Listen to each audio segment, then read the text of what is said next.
حضرت بہاؤالدین زکریا ملتانی رحمۃ اللہ علیہ اور بابا فرید الدین گنج شکر رحمۃ اللہ علیہ ایک زمانے میں ہوئے۔ ملتان کا ایک شخص حضرت بہاؤالدین زکریا ملتانی کے پاس مرید ہونے آ گیا، مرید ہونے آیا۔ حضرت اس کو کونے میں لے گئے اور لے جا کے کہنے لگے تو ملتان کا رہنے والا ہے تو میں اپنے شہر والوں کے ساتھ دھوکہ نہیں کرتا، یہ جو میرے پاس لوگ مرید ہونے آئے ہیں یہ کوئی کہیں سے آیا ہے کوئی کہیں سے آیا، تو میرے شہر کا ہے، میں کوئی پیر شیر نہیں، میں دکاندار ہوں، جیبیں ٹٹولتا ہوں لوگوں کی، میں دھوکہ دیتا ہوں، تجھے بچانا چاہتا ہوں، تو اس طرح کر کہیں اور چلا جا۔ اس نے کہا حضور مشورہ دے کہاں جاؤں؟ کہنے لگے پاک پتن میں چلا جا، فرید الدین بہت بڑا فقیر ہے، بڑا فقیر ہے۔ وہ شخص کہتا ہے گھوڑے پہ بیٹھا، میلوں کا سفر تھا، ملتان سے پاک پتن شریف پہنچا، بابا صاحب کی خدمت میں حضور مرید ہونا ہے، کہاں سے آئے ہو؟ کہا ملتان شریف سے۔ کہنے لگے وہاں فقر کا دریا بہ رہا تھا تو نہر کے پاس آ گیا ہے، فقر کا دریا بہ رہا تھا تو نہر کے پاس آ گیا ہے۔ اور رونے لگا، کہنے لگا بابا مجھے کیا پتا نہر کون سی ہے دریا کون سا ہے، وہ تیرے پاس بھیجتا ہے تو اس کے پاس بھیجتا ہے۔ میرے بھائی پرانے لوگوں کو تو اپنے اندر کوتاہی نظر آتی تھی، سامنے والے کے اندر خوبی دکھائی دیتی۔ میں بن کے بیٹھ گیا ہوں کہ میں ہی صحیح ہوں، بس میں ہی صحیح ہوں، اپنے زاویہ نگاہ سے سوچتے ہو، اپنا ہم نے طرز خیال بنا لیا۔ سوچ کی صفائی، سوچ کی پاکیزگی۔ حضرت بابا فرید الدین گنج شکر رحمت اللہ تعالی علیہ کی اماں کہتی ہیں جب میرا بیٹا پیدا ہونے والا تھا تو میں رب کی بارگاہ میں دعا کرتی تھی، اللہ اگر تو مجھے بیٹا دے تو اس طرح کا دینا، بیٹا میرا ہو پر بندہ تیرا ہو، اے اللہ اگر بیٹا دینا تو اس طرح کا دینا، میرے اللہ اس طرح کی مجھے اولاد دینا کہ دودھ وہ میری چھاتی سے پیے پر شکر تیرا ادا کرے، اے اللہ اگر بیٹا دینا تو اس طرح کا دینا کہ قوت روٹی روزی وہ زمین پہ کھائے لیکن اسی زمین پر وہ تیرے دین کا سپاہی بھی بنے، وہ مجاہد فی سبیل اللہ بھی بنے۔ حضرت بابا صاحب کہتے ہیں مجھے شکر پسند تھی، اماں بڑے جتن کرتی ہے بیٹے کے لیے، بڑا کچھ کرتی ہے، اور بیٹے روٹی ٹائم پہ کھانا، اولاد کا کہتے ہیں مجھے شکر پسند تھی۔ میری اماں سردیوں کے ٹھنڈے موسم میں اٹھ کے میرے لیے پانی بھی گرم کرتی، مصلی بھی بچھاتی، اور پھر ایک پڑیا شکر کی بنا کے میرے مصلی کے نیچے بھی رکھتی، کہتی بیٹا نماز پڑھے تو اللہ شکر دیتا ہے۔ آپ فرماتے ہیں میں روز نماز کی پانچوں نمازوں کے وقت مصلی اٹھاتا تو پڑیا شکر کی ملتی۔ سکول اور مدرسے کے میں اپنے کلاس فیلوں کو بھی کہتا نماز پڑھو بڑی پیاری شکر ملتی ہے، کہتے ہیں میں روز شکر کھاتا۔ ایک سویرے فجر کی نماز میں اماں نے وضو تو کرایا، مصلی بھی بچھایا، پر دیہات کی وہ ساتھی بیوی جس کا سارا کام خلوص پر مبنی تھا، جو آکسفورڈ سے پڑھی ہوئی تو نہیں تھی لیکن آداب ممتا اسے سارے آتے تھے، جو کسی یونیورسٹی کی سند یافتہ تو نہیں تھی لیکن بیٹے کے ساتھ کس طرح کا رویہ اختیار کرنا ہے یہ سارا اسے پتا تھا۔ کہتے ہیں سادی اماں نے سارے کام کیے لیکن شکر رکھنا بھول گئی۔ بابا صاحب کہتے ہیں میں نماز پڑھنے لگا تو ماں نے یہ بھی بتایا تھا کہ نمازی کے آگے سے نہیں گزرتے، نمازی کے آگے نہیں ہوتے۔ اب اماں کہتی ہے میں مجبور ہوں، درس بھی میں نے دیا ہے، بھول گئی ہوں، اب شکر رکھنے جاؤں گی تو پردہ کھل جائے گا۔ ایک کونے میں لگ کے ماں روئی، بیٹے کی شفا کے لیے نہیں، بیٹے کی نوکری کے لیے نہیں، بیٹے کے اچھے مستقبل کے لیے نہیں، ماں روئی، آنسو بہے تو کہتی کیا ہے، اے اللہ میں اسے اپنے آگے جھکانے کو جتن تھوڑی کرتی تھی، تیرا بنانے کے جتن کرتی تھی، اے اللہ مہربانی فرما میری پردے داری کر، اگر راز کھل گیا تو میرا فرید نماز نہ چھوڑ جائے۔ بابا صاحب کہتے ہیں اماں تڑپتی رہی اور میں نے نماز پڑھ کے مصلی اٹھایا، پہلے پڑیا ہوتی تھی اب تو پورا دریا شکر کا بہ رہا ہے۔ فرماتے ہیں میں نے وہ اٹھائی شکر کھائی اور میں نے چیخ کے کہا اماں جلدی آ، آج بڑی لذیذ ہے، آج شکر کوئی انوکھی ہے، اور آج تو کمال شکر دی ہے میرے اللہ نے، ایک پڑیا کی جگہ پورا دریا بہ رہا ہے۔ بابا صاحب رحمت اللہ علیہ فرماتے ہیں میری اماں آئی اور میری اماں نے بازو کھولے تو ماں کی ممتا ہی بتاتی ہے کہ اللہ کی رحمت کس طرح کی ہوتی ہے۔ کہتے میں نے اماں کے سینے سے لگا تو اماں رو کے کہنے لگی بیٹے پہلے میں شکر دیتی تھی، آج شکر بنانے والے نے شکر عطا فرمائی ہے۔ ساری زندگی پیشانی سے سجدے کا نور نہیں گیا، ساری زندگی وہ لذت عبادت نہیں گئی، اس لیے کہ استاد نے ڈنڈے سے نمازی نہیں بنایا تھا، اس لیے کہ پیر صاحب نے یہ کہا کہ نمازی نہیں بنایا تھا کہ نماز پڑھو گے تو روٹی میں برکت ہو جائے گی، اس لیے کہ علامہ صاحب کا وہ بات سن کے ہم نمازی نہیں بنے تھے کہ اس نماز میں بتایا جاتا ہے کہ بیماریاں ختم ہو جائیں گی نماز پڑھنے سے۔ اماں نے رب سے جوڑنے کے لیے نمازی بنایا تھا، ساری زندگی بابا صاحب کہتے رہے اٹھ فریدا ستیا چاڑو دے مسیح، چل ہن اٹھ فریدا ستیا چاڑو دے مسیح، او تو ستا ہے رب جاگدا تیری ڈاڈے نال پریت۔ ساری زندگی نماز کی ٹریننگ دینا، اپنے بچوں کو اپنے رب سے جوڑنا، اپنے بچوں کو اللہ کے ساتھ ان کا تعلق بنانا، ان کو رب والا بنانا، انہیں رسول پاک کا غلام بنانا، یہ ڈیوٹی ہے ماں باپ کی۔ ایک بہت بڑے محدث ہیں، اتنے بڑے محدث ہیں کہ میرے نبی کریم کی مسجد نبوی میں وہ حدیث کے استاد رہے، حضرت ربیعہ بن عبد الرحمن، نبی پاک کی مسجد نبوی میں حدیث کے استاد ہیں۔ اور حضرت حسن بصری جو جناب علی کے شاگرد ہے، وہ بھی حضرت ربیعہ کے شاگرد ہوئے۔ حضرت امام مالک جو 70 سال تک مدینہ اور مکہ میں حدیث پڑھاتے رہے، وہ بھی حضرت ربیعہ کے شاگرد ہیں۔ ان کے والد کا نام تھا عبد الرحمن فروغ۔ تاریخ بغداد میں لکھا ہے کہ بنو امیہ کے دور میں تابعین کے زمانے میں جناب عبد الرحمن بن فروغ گھر سے چلے گئے۔ ایک روایت ہے بچہ چھوٹا تھا، ایک روایت ہے بچہ ابھی ماں کے پیٹ میں تھا، جہاد کرنے چلے گئے۔ اس دور میں یہ جہاد ہوتا تھا کہ ایک علاقہ فتح کیا تو مسلمان اگلے علاقے میں چلے گئے، اگلا فتح کیا تو اگلے علاقے، ایک کے بعد دوسرے لوگ پلٹ کے نہیں آتے تھے۔ حضرت عبد الرحمن گئے 30,000 دینار بیوی کو دے گئے، کہنے لگے سنبھال کے رکھنا، اور جہاد کرنے نکلے تو 27 سال تک گاڑی نہیں آئی، اور 27 سال کے بعد آئے تو حضرت ربیعہ محدث بن چکے ہیں، مسجد نبوی میں حدیث کے استاد ہیں، بیٹا بہت بڑا شیخ بن گیا۔ واپس آئے، ہاتھ میں نیزہ ہے، کالی داڑھی تھی ساری سفید ہو گئی، وجود بڑا تگڑا تھا، کمزوری آ گئی۔ آئے، نیزہ پکڑا ہوا ہے، گھوڑے پہ بیٹھے ہیں، مدینہ منورہ میں گھر ہے، دروازے پہ دستک دی، حضرت ربیعہ نے دروازہ کھولا، اندر داخل ہونے لگے تو کہنے لگے بابا تو کدھر گھستا آ رہا؟ کدھر؟ اس نے کہا تو پیچھے ہٹ، میرے مکان پہ کب سے قبضہ کر کے بیٹھا ہے۔ بات تیز ہونے لگی، آواز تھوڑی بزرگوں کی بلند ہونے لگی تو اندر سے زوجہ نے سن لیا، اور دروازے کی اوٹ سے دیکھنے لگی تو پہچان گئی، کہنے لگی ربیعہ پیچھے ہٹ جا، یہ کوئی غیر نہیں ہے، تیرے والد گرامی ہے، یہ تیرے والد ہیں۔ اندر آئے، باپ بیٹا ملے، عصر کی نماز کا وقت ہو گیا، بڑا روئے۔ 27 سال کے بعد باپ لوٹا، 27 سال کے بعد بڑے روئے۔ نماز کا وقت ہوا تو حضرت ربیعہ جلدی سے وضو کیا، مسجد نبوی شریف چلے گئے۔ جناب عبد الرحمن فروغ نے بھی کھانا وانا کھانا تھا، کھانا کھانے بیٹھے تو حکم دیکھے شوہر کیا کرتا ہے، یہ نہیں پوچھا کہ 27 سال حال کیا رہا، پوچھنے لگے میں تجھے 30,000 دینار دے گیا تھا، وہ کدھر ہے؟ تو زوجہ کہنے لگی کھانا کھا لو، عصر کی نماز پڑھ کے آؤ، پھر بتاتی ہوں پیسے کہاں ہیں، آپ کی رقم بڑی اچھی جگہ پہ محفوظ ہے۔ کہتے ہیں میں نماز پڑھنے مسجد گیا، عصر کی نماز کے بعد میرے نبی پاک کے منبر پر ایک نوجوان بیٹھا ہے، گھر میں تو ان کا انداز ٹوپی پہننے کا تھا نا، سادے عام لباس میں، مسجد نبی میں جبہ پہنا ہے، سر پہ امامہ ہے، خوبصورت لب و لہجے میں رسول اللہ کے منبر پر بیٹھ کر، نبی پاک کے منبر پر بیٹھ کر، پتہ نہیں آپ کو اس بات کی لذت نصیب ہو رہی ہے کہ نہیں، عام جگہ نہیں، نبی پاک کے حضور کے منبر پر بیٹھ کر نبی پاک کی حدیثیں سنا رہے ہیں، اتنا بڑا مقدر۔ کہتے حضرت امام مالک جیسے لوگ، خواجہ حسن بصری جیسے لوگ کاغذ قلم لے کے حدیثوں کی سماعت کر رہے ہیں، ان سے درس لے رہے۔ جناب عبد الرحمن کہتے ہیں میری نظر اٹھی، کچھ بوڑھا ہو گیا تھا، کچھ اس وقت وہ ٹوپی میں سادے لباس میں تھے، پہچان نہ پایا۔ ایک شخص سے پوچھا یار ہے تو جوان پر اس کے چہرے کی نورانیت میرے دل کو بھا گئی ہے تو جوان پر اس کا حدیثیں بیان کرنے کا انداز میری طبیعت کو گھائل کر گیا، یہ کون ہے جو نبی پاک کی مسجد میں بیٹھ کے حدیثیں بیان کر رہا ہے؟ تو کہتے امام مالک کہنے لگے بابا جی چپ کر جاؤ، ہمارے استاد کے بارے میں اونچے لب و لہجے میں بات نہ کرنا، دیکھتے نہیں کتنے کتنے لوگ بیٹھے ہوئے خاموشی سے۔ تو میں نے کہا مجھے بھی تو بتا دو نا ہے کون؟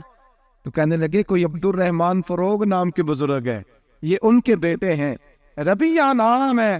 کہتے جب لفظ کہے تو میرے آنسو چھلک کے باہر آئے اور میں حضور کی مسجد میں گر گیا اور رونے لگا کہ یہاں اور میرے رسول پاک سید عالم صلی اللہ علیہ وسلم کے منبر پر اور میرا بیٹا۔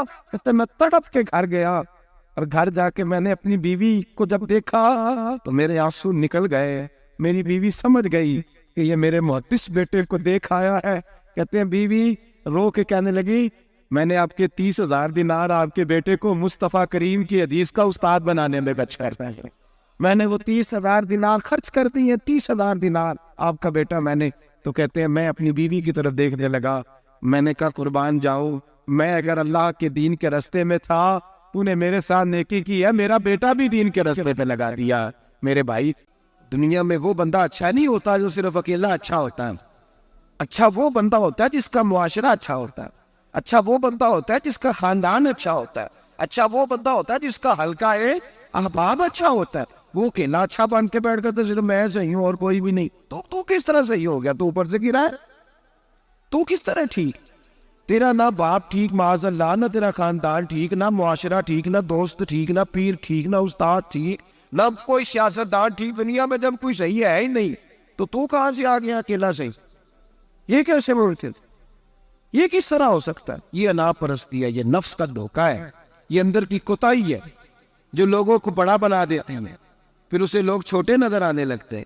یاد رکھے میرے نبی کریم سید عالم نور مجسم علیہ السلام نے خوبصورت سوچ، اچھی سوچ، پاکیزہ سوچ، صاف ستھری سوچ تھی.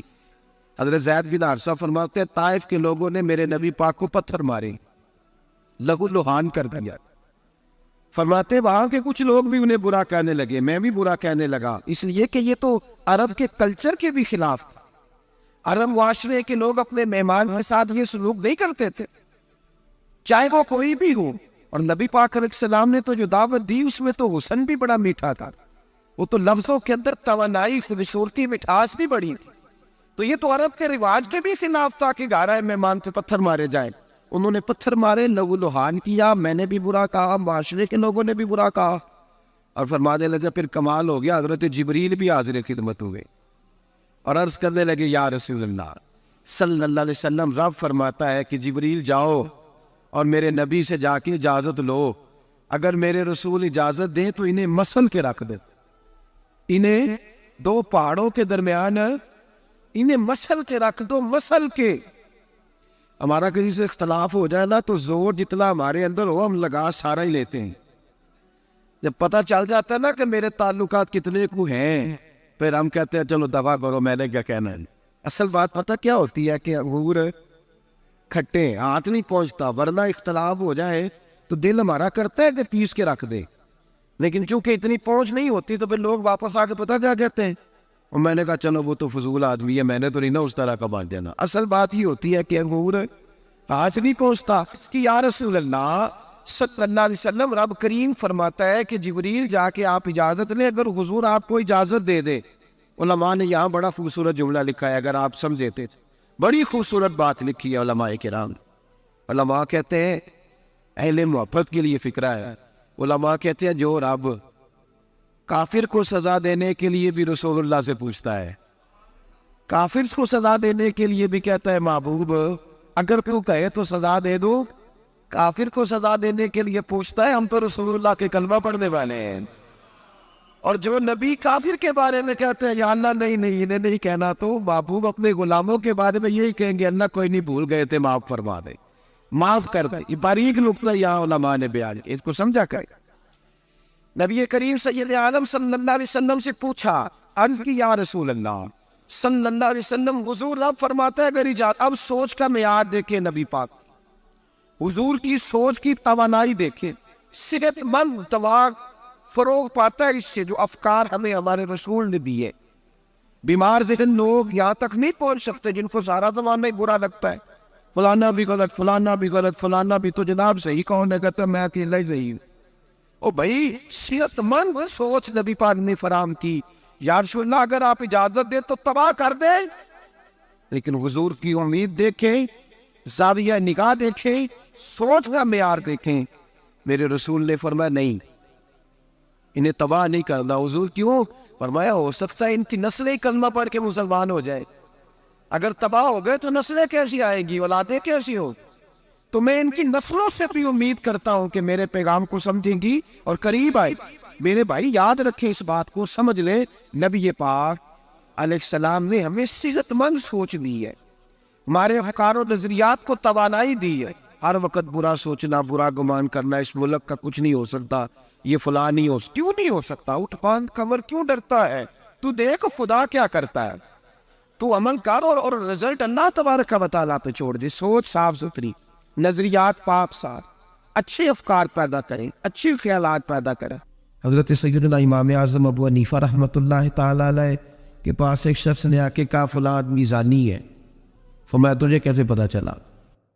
اس نے کہا حضور آپ تو. فرمایا کس نے بتایا تھے؟ حضور میری بات تو سنے، جلال میں آ گئے. فرمایا تیری طاقت کیا ہے؟ تو نے دیکھا ہے اسے بدکاری کرتے ہیں؟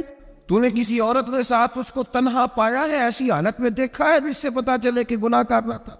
فلاں آدمی کہہ رہا تھا، فرمایا اگر میں چیف جسٹس ہوتا تو یہ لٹکا کے 80 کوڑے مارتا۔